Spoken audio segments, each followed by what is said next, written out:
প্রস্রাবে জ্বালাপোড়া হওয়া মানে আপনার বুঝতে হবে প্রস্রাবের নালীতে কোনো ইনফেকশন হয়েছে।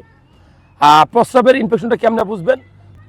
প্রথম বৈশিষ্ট্য, আপনি যখন প্রস্রাব করবেন, প্রস্রাবের সময় নালীতে জ্বালাপোড়া করবে, যেমন মনে হবে যে মরিচ ঢেলে দিছে। আরেকটা হতে পারে তলপেটে ব্যথা করতে পারে, জ্বর আসতে পারে, আপনার খাওয়ার রুচি নষ্ট হতে পারে। যেখানে প্রস্রাব করবেন ফেনা প্রস্রাবে দুর্গন্ধ হতে পারে, প্রস্রাবের পরিমাণ কমে যাবে, কালার লাল হয়ে যেতে পারে।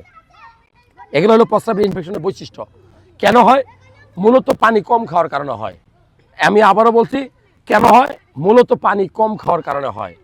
এখন আমি বলবো যে আপনি যেখানে প্রস্রাব করেন সেই জায়গাটা যদি দুর্গন্ধযুক্ত বা বেশি অপরিষ্কার হয়, যেমন ধরেন কুমিল্লা বিশ্ব রোডে হাইওয়ে গাড়িতে আপনি নামছেন, একটা রেস্টুরেন্টে ঢুকছেন অপরিষ্কার, অথবা নিউ মার্কেটে ঢুকছেন, আপনি ধরেন একটা অপরিচ্ছন্ন বাথরুমে ঢুকা অসচেতনভাবে যদি আপনি প্রস্রাব করেন, ওইখান থেকে সিটা যদি আসে তাহলে প্রস্রাব ইনফেকশন হতে পারে।